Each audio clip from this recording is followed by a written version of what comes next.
Russia is an important global power, and there's a long-standing tradition of Russia's participation in the World Economic Forum. At this moment in history, where the world has a unique and short window of opportunity to move from an age of confrontation to an age of cooperation, the ability to hear your voice, the voice of the President of the Russian Federation, is essential.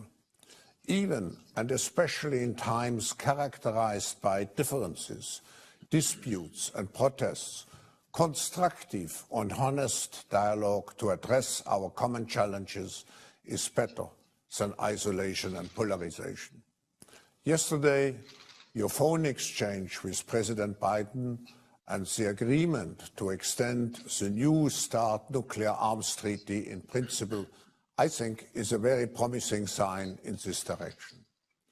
COVID-19, Mr. President, has shown our global vulnerability and interconnectivity. And like any other country, Russia will certainly also be affected, and your economic development and prospects for international cooperation, of course, is of interest to all of us.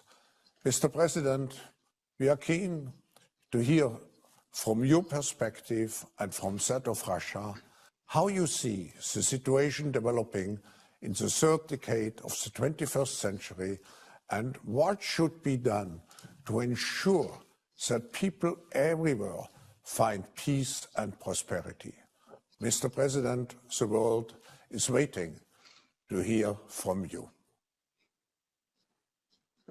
Спасибо.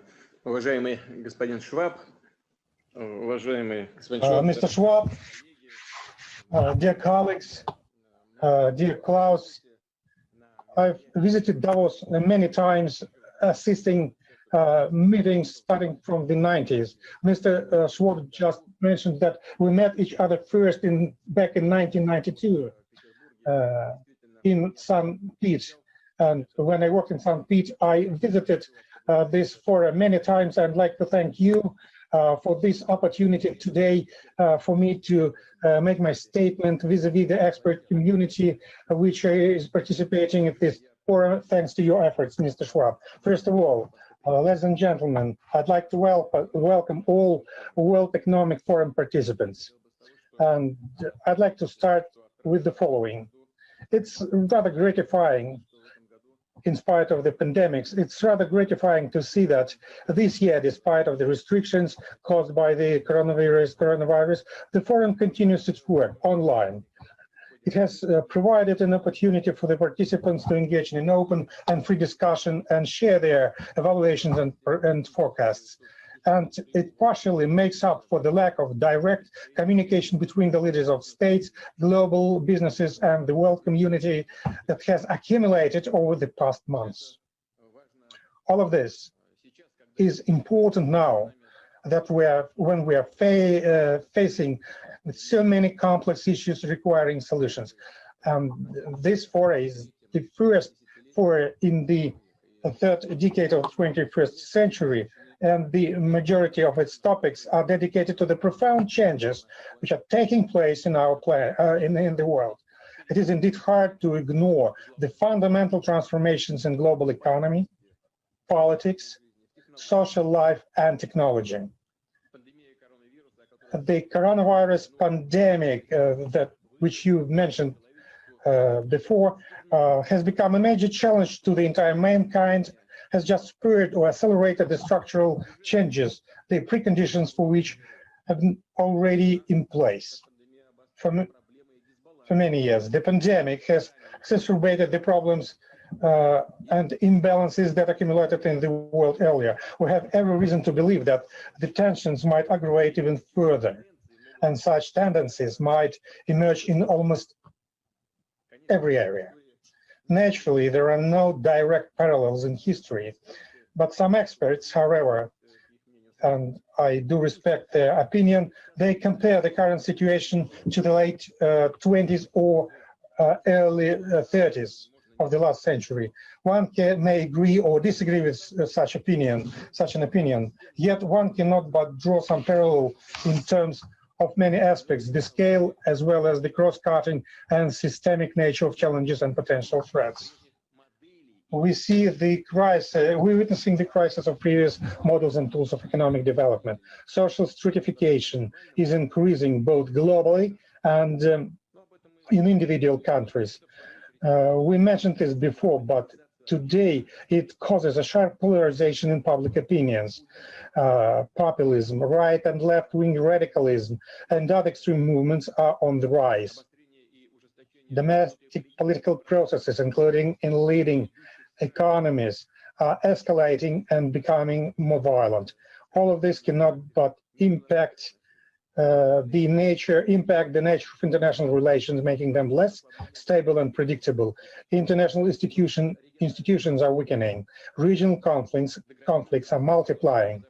The global security system is degrading. And Klaus just mentioned my yesterday's phone talk with the US president, and we have agreed about the extending the START agreement. It's a correct step, but anyway, the contradictions are multiplying, and it is well known that in the 20th century, the failure and inability to essentially resolve such issues resulted in a catastrophic World War II. Of course, nowadays, such a heated conflict is not possible. I hope that it's not possible in principle, because it will mean the end of our civilization. But I would like to reiterate, however, that the situation might develop unpredictably and uncontrollably if we will sit on our hands doing nothing to avoid it. And there is a possibility that we may experience an actual collapse of global development that might result in a fight of all against all. The warring parties would attempt to tackle the escalated tensions by searching for internal and external enemies. The fight would mean the destruction of not only traditional values, and we cherish these values in Russia, such as family, but also fundamental freedoms, including the right of choice and privacy. I would like to note that social crisis and the crisis of values have already caused negative demographic consequences. As a result, the humankind risks losing the entire civilizations and cultures.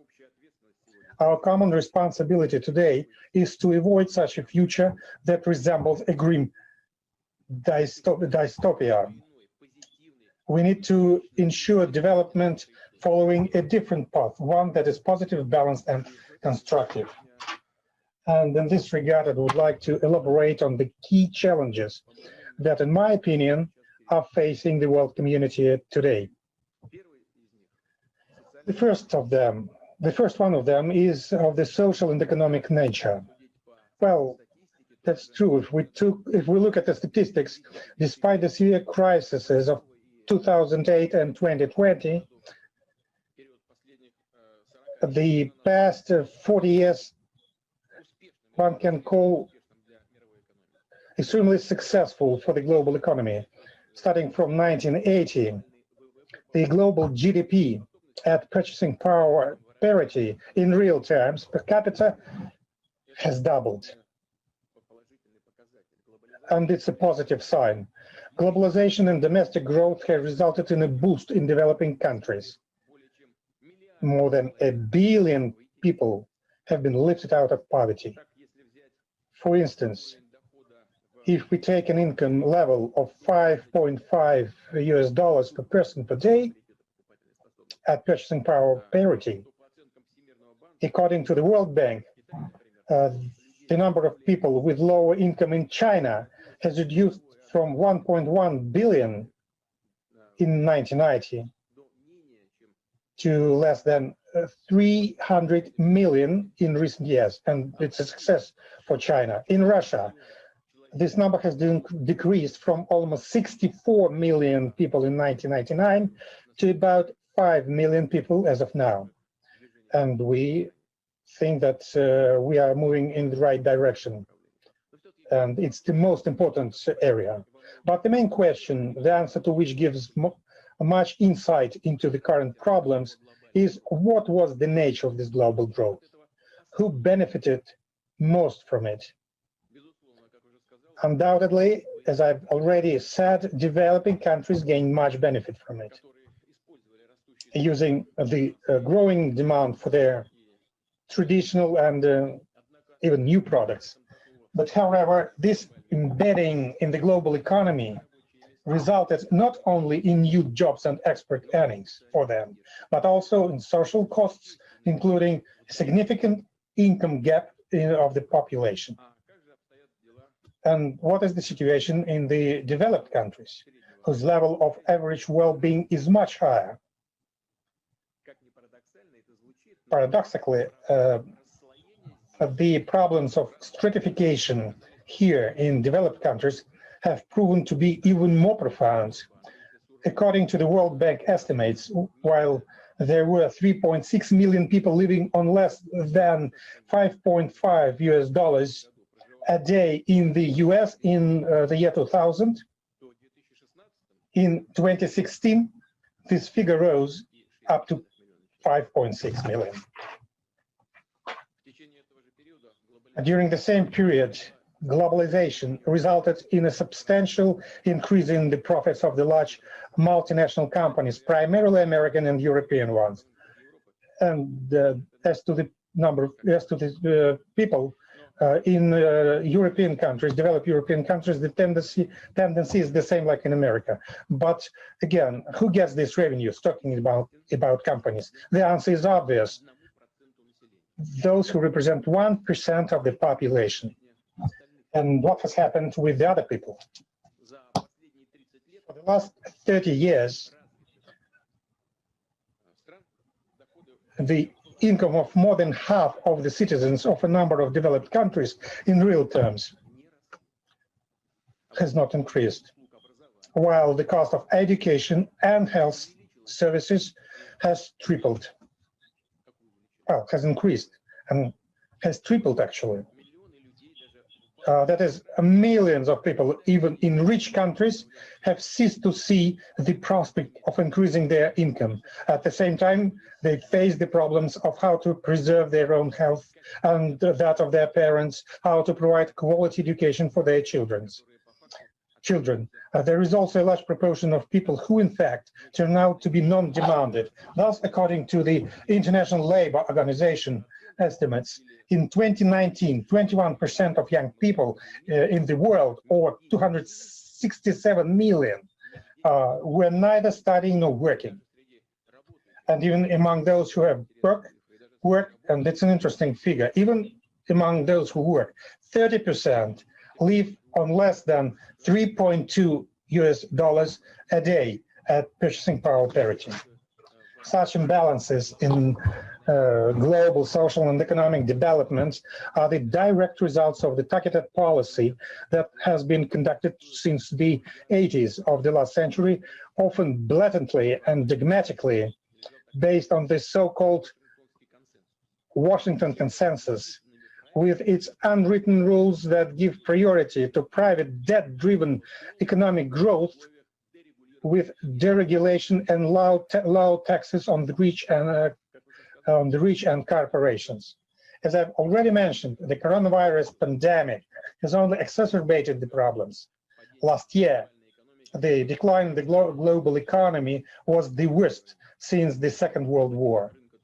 Labor market losses by July were equivalent to almost 500 million jobs. Yes, half of them have been recovered by the end of the year, but still almost 250 million jobs lost is a very large and worrying figure. In the first 9 months of last year alone, global labor income losses totaled $3.5 trillion in the world. And this figure is still rising, which means social tensions are on the rise as well. At the same time, post-crisis recovery is not an easy task.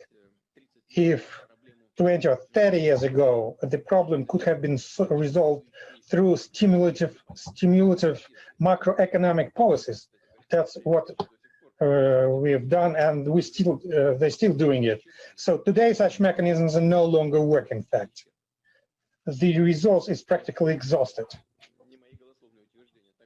And it's not just my evaluation. Thus, according to the IMF estimates, the level of aggregate public and private sector debt is close to 200% of global GDP. And in some economies, it has exceeded 300% of national GDP. At the same time, all developed countries now have zero interest rates, and the main developing countries historical minimum ones. All this leads to practical impossibility of stimulating the economy with traditional tools by increasing private credit. Quantitative easing, the so-called quantitative easing, which only inflates the financial asset bubble, leads to further stratification in the society and the increasing gap between real and virtual economy. And quite often representatives of real economy sector from many countries keep telling me this, and I think that business representative today will tell me the same. So,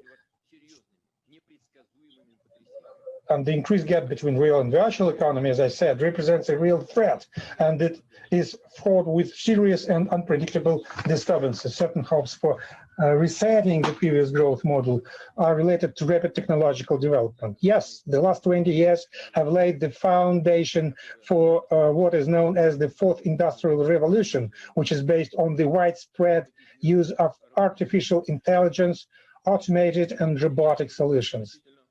The coronavirus pandemic has greatly accelerated such developments and their implementation. However, this process is also bringing about new structural changes in the labor market. Therefore, without efficient efforts by states, many people are risking their jobs, and this often affects the so-called middle class, which constitutes the core of any modern society. And let me turn to the second fundamental challenge for the forthcoming decade. In other words, the social and political challenge. Increasing economic problems and inequality are splitting the society.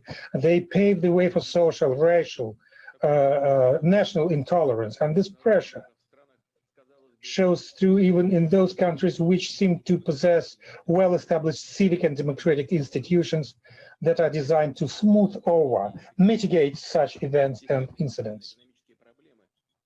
Systemic social economic problems lead to public discontent, and it requires special attention. These problems should be resolved. There are dangerous illusions that we can just don't deal with it, bury them deep. But in this case, the public discontent will increase and the society will be divided, because the reasons of public discontent has to do with real problems which affect everybody, independently what political beliefs or what political ideas they stick to. Real problems, they lead to discontent. I would point out one more important aspect: modern technology. Modern technological, first of all, digital giants have been playing an increasingly significant role in the life of the society. Well, we talk a lot about that, taking into account what had happened in the United States. And we're not talking about economic giants only. In certain areas, they are competing with states, and their audience include millions and millions of users, which using these ecosystems. They're using ecosystems and they spend a lot of time there. And the company's monopoly position, as they can see it, is best suited for running technological and business processes. Probably it's true, but here is the question: how well does this monopolism correlate with the public interest? Where is the distinction between successful global businesses, sought after services, and big data consolidation on the one hand, and the efforts to rule the society in a rude and self-servicing manner by substituting for legitimate democratic institutions, by encroaching on or restricting the natural right of people to decide for themselves how to live and what to choose and what view to express freely. On the other hand, we have seen all of this just recently in the United States. And everybody understands quite well what I'm talking about. And I'm sure that the majority of people share this view, including those who are participating today at this meeting. And finally, the third challenge, or to be more precise, the clear threat which we can face in this decade. I mean, the further aggravation of the whole set of international problems.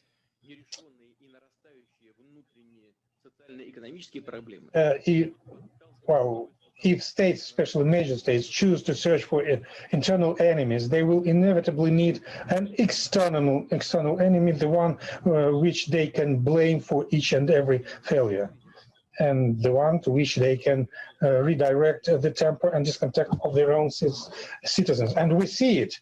We can see it already. We feel the tension in external policy risks grow. We may expect practical steps to become more aggressive. This might include further pressure on countries that do not agree to become docile, easy to control satellites. The use of trade barriers, illegitimate sanctions, restrictions in the financial, technological, and information spheres.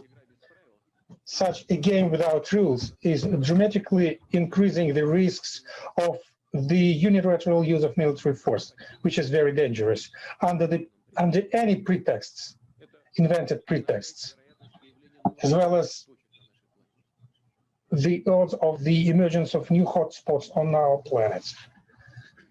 That cannot but cause the preoccupation among us. Dear participants, despite this angle of differences and challenges, it is essential that we keep looking positively into the future and remain committed to the constructive agenda. It would be naive to offer some universal magic solutions for the set problems. But all of us should certainly work to develop common approaches, narrow down discrepancies as much as possible, identify sources of global tensions. I would like to reiterate my message. The fundamental reason behind the lack of sustainability in global development is, in many cases, the accumulated social and economic problems. That's why the key issue for us today is this: what logic should we follow in our actions so as not only to quickly restore global and national economies affected by the pandemic, but to ensure that such restoration is sustainable in the long term and has a quality structure, enabling it to help overcome the burden of social imbalances. It is clear that, given the above-mentioned limitations of the past macroeconomic policies, further development of the economy will be based to a great extent on fiscal stimulus, with state budgets and central banks playing the key role. In fact, we are already witnessing such tendencies in the developed countries as well as in certain developing countries. The increasing role of the government in the socio-economic sphere at the national level and obviously in matters on the global agenda requires greater responsibility and closer interstate cooperation. Various international fora have invariably been calling for inclusive growth, for creating conditions to ensure a decent life for everyone. It is absolutely clear, and that's correct, and it's absolutely clear that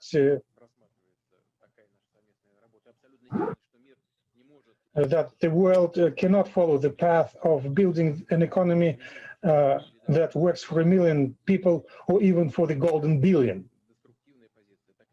It's a destructive type of policy. Such a model is unsustainable by definition, and recent developments, including the migration crisis, have once again proved that. Today it is important to move from general statements to actions, to put in real efforts and resources to both reducing social inequality within individual states and step by step to narrow the gap between the levels of economic development of different countries and regions of the planet. Thus, we will avoid the migration risks.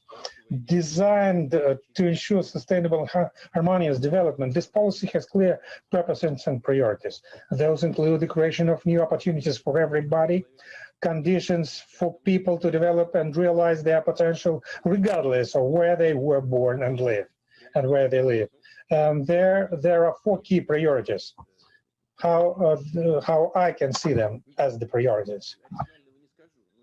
Probably I will not say nothing new, but I'm expressing the position of Russia. That's what I'm doing.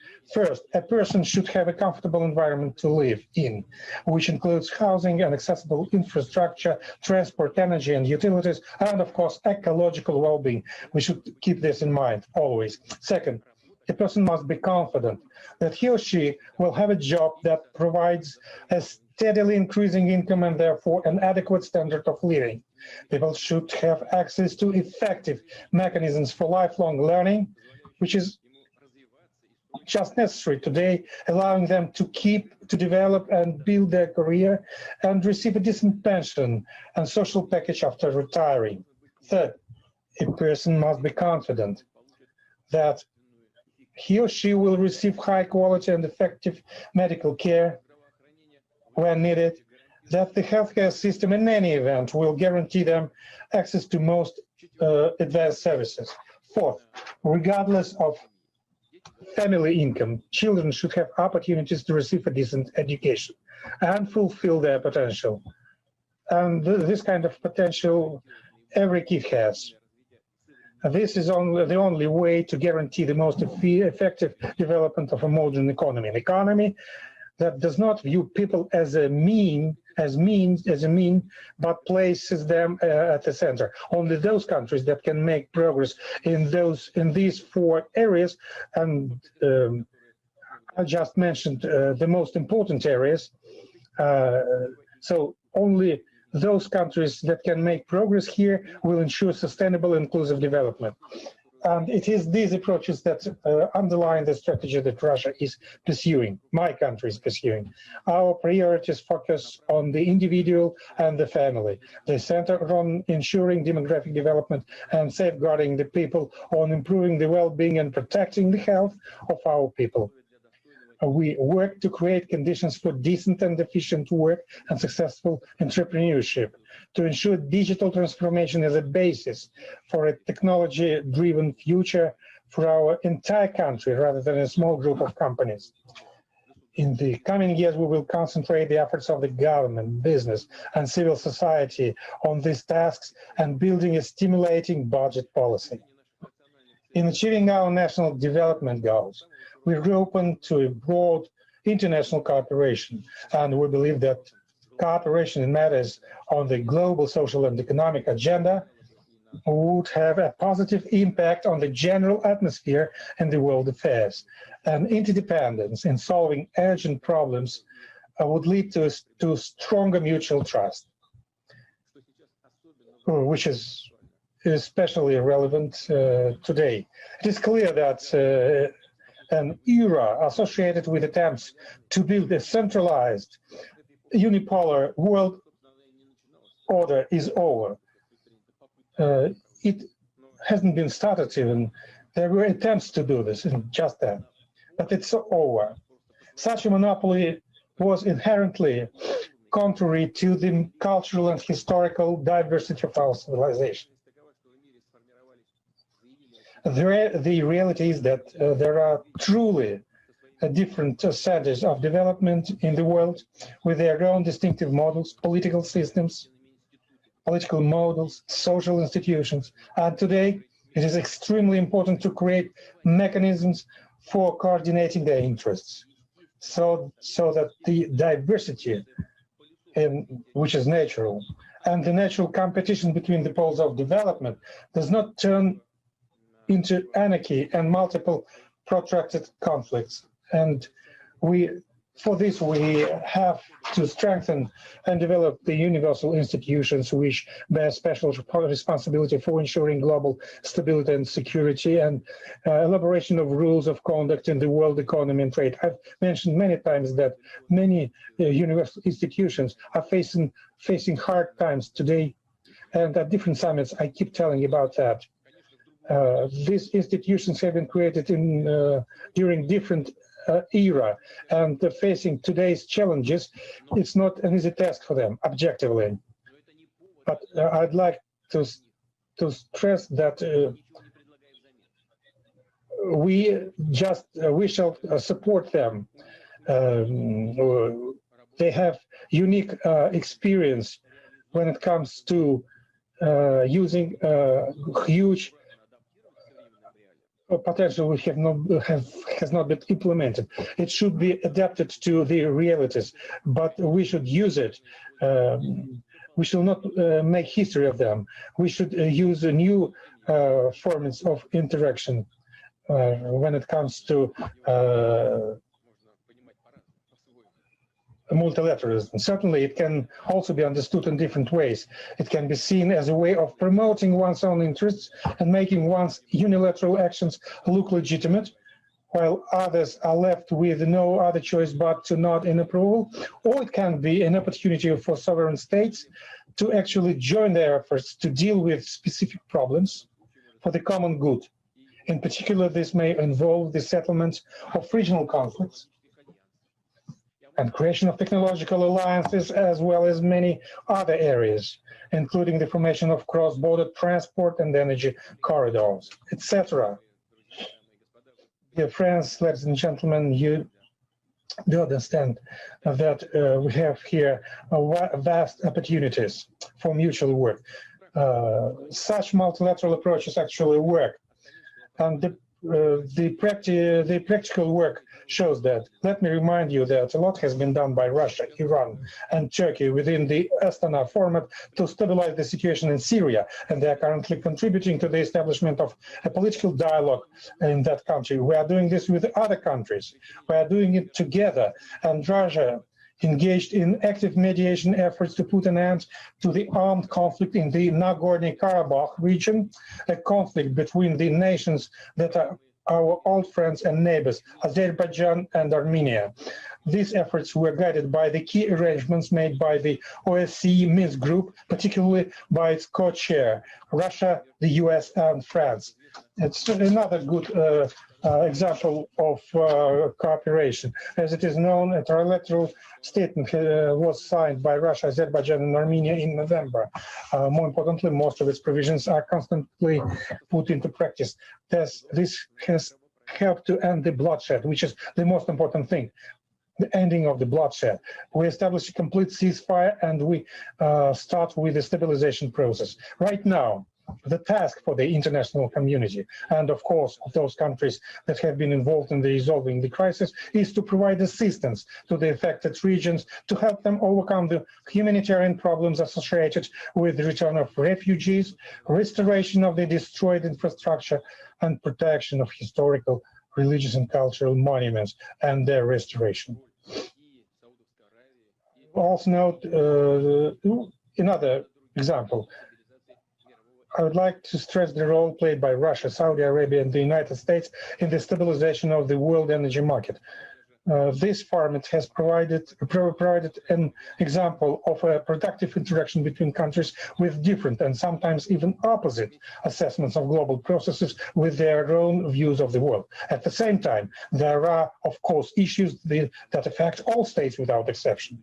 A good example is the joint work to study and combat the COVID-19 infection. Recently, several types of this dangerous disease have emerged, as it is well known. And the world community needs to create an environment that enables scientists and specialists to work together in order to understand why and how the coronavirus mutations occur. What is the difference between its strains? And of course, there is a need for worldwide coordination of efforts, and the UN General Secretary calls upon it. We need to coordinate of efforts to distribute and facilitate the accessibility of the much needed COVID-19 vaccines. vaccines. Help should be provided to states that need it the most, including African states. Such help should involve the increase in the number of tests and vaccination. As we can see, mass vaccination is accessible mostly today for those who live in the developed countries. At the same time, there are hundreds of millions of people in our world who cannot even hope to get such protection. And in reality, such inequality could result in a common threat, because the pandemic, and it is well known, the pandemic will drag on and uncontrolled epicenters will remain. Infection and pandemics know no borders. That's why we need to learn the lessons from the current situation and to come up with measures to make the system for global monitoring of emergence of such diseases more effective. And another important area which requires the entire world community to coordinate efforts. It has to do with the preservation of climate and nature of our planet. Well, and it's nothing new here. Only together we can achieve progress in addressing such serious problems as the global warming, depletion of forest, loss of biodiversity, increasing waste volumes and marine plastic pollution, so on and so forth. Find an optimal balance between the interests of economic development and preservation of the environment for the current and future generations. Dear forum participants, dear friends, we all know that competition or rivalry between the countries has never in the world's history stopped, and they will not stop. And differences, clashes of interests are all natural for such a complex organism as today's human civilization in general. However, at critical times, it was never an obstacle, but rather it prompted a concerted efforts in dealing with the most vital and truly life-changing situations. And I believe that now is exactly such a period. It is crucial to give an honest assessment of the situation, to focus on real global problems rather than perceived ones, on remedying the imbalances which are critical for the entire world community. And then I'm sure we will be able to achieve success to give a solid response to the challenges of the third decade of the 21st century. I'd like to stop here, and I'd like to thank for your patience and for your attention. Thank you very much, Mr. President. Many of the issues you raised certainly are part also of our discussions here during the Davos week. We complement the speeches also by task forces which address some of the issues you mentioned, like not leaving the developing world behind, taking care of, let's say, creating the skills for tomorrow, and so on. So, Mr. President, we prepare for the discussion afterwards, but I have one very short question.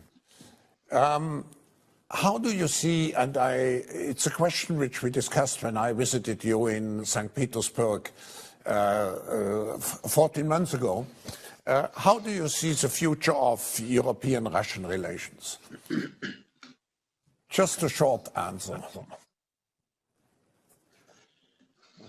Вы знаете, у нас есть вещи. Well, we have fundamental issues. We have common culture.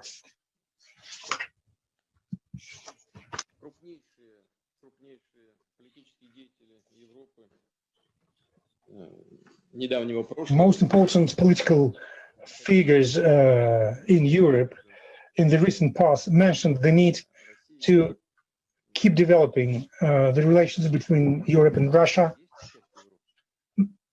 stressing the fact that Russia is part of Europe geographically, and what is most important, from the cultural point of view. it's just one civilization in reality. French leaders mentioned the need to create a common space from Lisbon to Urals, and I mentioned just the same. Why just to Urals? We shall extend it to Vladivostok. Me personally, I had the position of the former distinguished political figure, Chancellor Helmut Kohl, who used to say that if the European culture would like to preserve itself and to maintain its role as one of the cultural centers in the world, again, taking into account all the problems and tendencies of the world civilization development, so Western Europe and Russia should be together. And we cannot but agree with this. We share the same position and the same opinion. Today's situation is no doubt far from being normal. We have to come back to the positive agenda. This is the common interest of Russia and European countries, no doubt about that. Well, the pandemic has played its negative role. Our trade turnover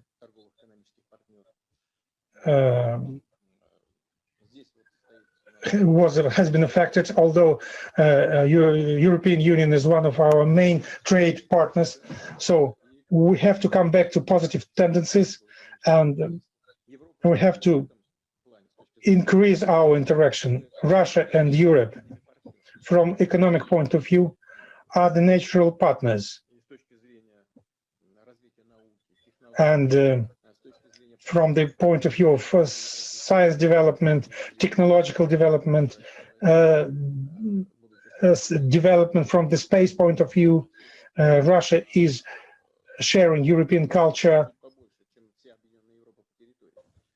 but the territory of Russia is a little bit bigger than the entire Europe. We have a huge human resources, and I will not enumerate all we have, but it could be used beneficially for Russia and Europe. What is important here is the following. We should approach in honest manner to our dialogue. We should get rid of our past phobias. We shall not use in our internal political processes problems which we inherited from the previous centuries. We shall look into the future, to the future, and if we are able to get rid of these phobias and old problems, then we will create a positive stage of our relations. We are ready for this. We would like to get this, and we will do our best to achieve this. But it should not be a unilateral approach. It should be a common approach.